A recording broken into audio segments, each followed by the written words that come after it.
বিয়ে জিনিসটা কে আবিষ্কার করছে বলতে পারেন? আমার তো মনে হয় সিঙ্গেল জীবনটাই পুরাটাই বেস্ট। একা থাকবেন, একা ঘুরবেন, সব কিছু মিলে মোটামুটি ভালোই লাগে। লাইফটা পুরা জিঙ্গালালা। আমার মনে হয় এই বিয়ে জিনিসটা উঠে যাওয়াই ভালো। এর থেকে একদম পুরা আমরা সবাই বান্ধবীরা বা হচ্ছে আশেপাশে যে মেয়েরা আছে একসাথে থাকবো, খাবো দাবো, ঘুরবো ফিরবো, ও সেই বিন্দাস জীবন। বিয়ে মানেই প্যারা, একরাশ কাজ, মানে সকাল থেকে রাত পর্যন্ত একটা না একটা কাজ থাকবেই। তুইও বিরক্ত হয়ে গেছি সব কিছু মিলে। আসসালামু আলাইকুম এভরিওয়ান, সবাই কেমন আছেন? কি অবস্থা সবার? আমরা আজকে পুরো সিঙ্গেল লাইফ এনজয় করতেছি সবাই মিলে। তো সেটাই হচ্ছে আজকে আপনাদের সাথে শেয়ার করতেছি। ফার্স্টেই সকালবেলা ঘুম থেকে উঠে রেডি শেডি হয়ে আজকে যাচ্ছি হচ্ছে একটা প্রোগ্রাম আছে আমাদের স্কুলে। সো একটু সেজে গুজে না গেলে কি হয়, এর জন্য সেজে গুজে একটু মিররের সামনে ঢং ঢং করলাম আর ভিডিও করে নিলাম আর আপনাদের সাথে শেয়ারও করে নিলাম। যাই হোক, আমার ভিডিওগুলো কে কোন জায়গা থেকে দেখতেছেন অবশ্যই কিন্তু কমেন্টসে জানাবেন।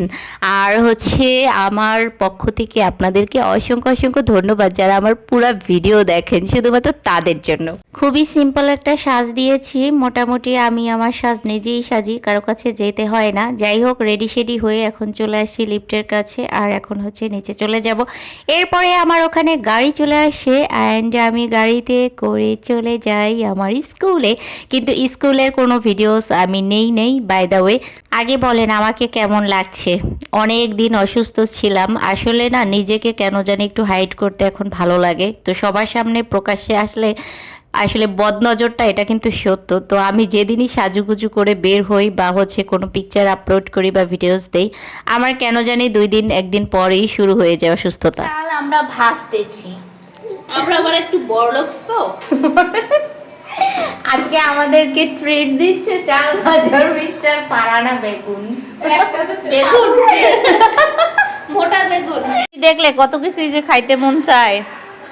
এখানে আবার আমরা পপকর্নও ভেজে নিচ্ছি খাওয়ার জন্য। হ্যাঁ, আমরা একটা কাজ করতে যাচ্ছি। কি?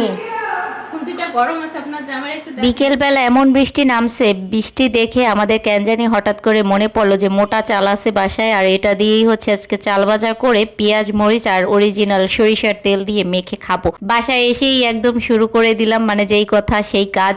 ছোটবেলা থেকেই আমার না চাল ভাজা খেতে খুব ভালো লাগে, বিশেষ করে সরিষার তেল দিয়ে যে ভাজে ওই চাল ভাজাটা খেতে বেশি ভালো লাগে। আর আজকে আবার একটু ইউনিক টাইপের ভাজলাম আর কি। ভাজার পরে দেন হচ্ছে কাঁচা পেঁয়াজ আর কাঁচা মরিচ সরিষার তেল দিয়ে পরে মেখে নিলাম, ভালোই লাগলো। এরপরে আবার হচ্ছে আমরা একটু ফ্রেঞ্চ ফ্রাই করি, দেন এটাও হচ্ছে খাই, মজাই লাগে। আসলে বৃষ্টি দেখলে না খালি এটা ওটা খেতে মন চায়, কি আর করব। রাতের জন্য আবার এখানে মুসুর ডাল নিলাম, আলু কুচি করে নিলাম আর হচ্ছে টমেটো নিলাম। এরপর কাঁচামরিচ দিয়ে এটাকে ভুনা করব আর কি। ভুনা বলতে অনেকে আবার চচ্চড়িও বুঝায়, মানে হালকা পানিও থাকবে আবার একটু ভাজা ভাজাও থাকবে। এটা কিন্তু খেতে অনেক বেশি মজা লাগে, একবার ট্রাই করে দেখতে পারেন। কিন্তু সব ধরনের মশলা অ্যাড করে দিয়েছি আর পরে একটু জিরার গুঁড়া দিয়েছি, ওটা বসিয়ে দিয়ে তারপর এখানে পেয়ারা স্লাইস করে কেটে নিলাম। আর আমরা আজকে মনে হয় যেন আমাদের খাওয়ার দিবস, ভাই খেতে খেতেই আমাদের মনে হয় আজকে দিন যাবে। এইদিকে আবার বাসায় রান্না করেছে গরুর বিরিয়ানি। ও বৃষ্টিতে আজকে তো পুরো জমেই খেয়ে একের পর এক খালি রান্না হচ্ছে আর খাচ্ছি আমরা। যাই হোক, এই ছিল আজকের মতো ভিডিওস। কেমন লেগেছে অবশ্যই কমেন্টসে জানাবেন। তো নেক্সট ভিডিওতে আবার আপনাদের সাথে দেখা হয়ে যাবে, সেই পর্যন্ত সবাই ভালো থাকেন অ্যান্ড আল্লাহ হাফেজ।